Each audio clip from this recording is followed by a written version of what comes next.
Alright, guys. So, I'm going to be doing a review of Superman Warworld Revolution. Warworld Revolution...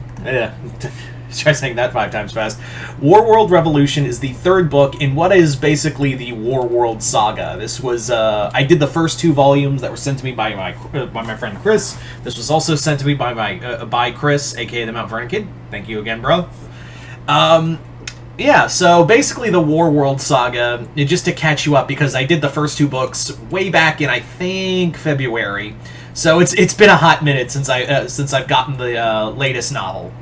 So basically what this is that Clark has discovered a lost colony of Kryptonians that are trapped on Warworld, being ruled by Mongol. And so Superman puts together a team of basically a new version of the Authority in order to go to Warworld and liberate it from Mongol and free the lost people. That's your story. That is basically your story for this comic. It's basically Planet Hulk. It is, for lack of a better word, it is Planet Hulk for Superman. That's the best way to describe it. It is written by Philip Kennedy Johnson, the writer of the Alien books and soon to be the Hulk book over at Marvel. Yeah, so what did I think of this comic? Well, honestly, this was a solid ending to the story. I thought it was a solid ending to the Warworld saga. It really did stick the landing. I think there were a few hiccups here and there, but really this comic really is like I now consider it a quintessential Superman comic. Hell, it's loosely the story for the upcoming DC animated film, which literally it takes none of the. This could have easily been a movie. This could have easily been an animated film, and we're getting an animated film loosely based off of this, but it's not the way you think it is. It's quite literally like something very different. It is something much different than what you're expecting. This comic could have easily been a great film. I don't know what the hell. They're doing like some weird Elseworlds, Twilight Zone kind of story with this, with that animated film, and whatever. So, yeah. So the story is that, yeah, this also talks about a lot about the origin of Mongol.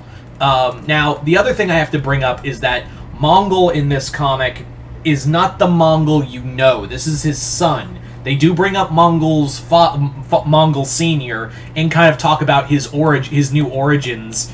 But yeah, this is not the Mongol you know, and this is a very brutal Mongol. I mean, they've all been pretty brutal. But yeah, we learn more about the plan that Mongol has for Warworld and his connection to the greater scheme of things in the galaxy. It's a pretty brutal. There's some pretty brutal fights in here too, and it's also very well put. It's a very well put together story, especially the annual that kicks off this trade, where we get to see a juxtaposition between Superman and Mongol, and their upbringings by their mother. We find out that yeah, there was a time where Clark, when he was young, he was picked on by a bully, but his mother, who was this actually focuses on Martha Kett in a battle with cancer. Meanwhile, we get to see the hostility that Mongol's mother put him through as he was growing up. It's a nice little juxtaposition, and again, we get to see more of Mongol and all of them. The Authority itself, they're kind of in the background for this. They get a lot more story in the other 2 volumes, so I'm actually more at peace with that. I'm very at peace with the thought of them kind of like in the backseat for this, because they had a lot more story to do in here in the first 2 volumes of the saga, so I'm kind of okay with it. There's also a lot of lore we get with Warworld, and the plan is kind of like when you find out what Mongol's master plan is and how it ties in with Superman and the real reason of how he got here. It's a little convoluted, but I kind of accept it. Also, there's also a scene in here where Superman has to go into a cave with these kids. Like, Midnighter suggests, hey, bring the kids with you. And I'm like, why? And the reasoning is, well, nowhere's safe, might as well take them with you. And I'm like, oh, so we need, like, our own stakes, alright. So I thought that was a little dumb. I thought that was just a wee bit dumb. all in all, aside from a few minor mistakes, this comic is a very solid end to the Warworld saga.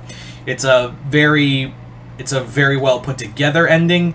There is a lot of great action in here, and it really does feel like a Superman story by the end of it. It really does encapsulate how good Superman is, and it also pays tribute to the Superman family. There's a little B-side story of the Superman family carrying on without Clark for a hot minute. So, yeah. Do I recommend this? Yeah, I do. This is I've recommended this entire story arc. Like I said, it's getting a very loose, and I do stress very loose, adaptation soon. So, there is that.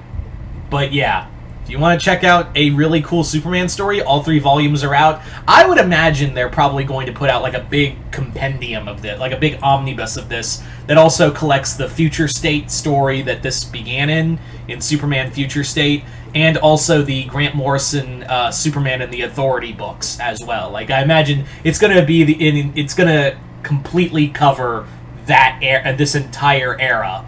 So I would imagine that DC is going to roll out a big omnibus of this at some point. That's my guess, at least. But anyway, so you guys tell me in the comments below, what did you guys think of Superman Warworld Revolution? Did you guys like it, hate it? Comment below, let me know. And once again, Chris, thank you once again, brother, for this comic. Greatly appreciate it. Other than that, hope you all enjoyed this. I'm Mr. Multiverse. I'll see you next time in the Multiverse.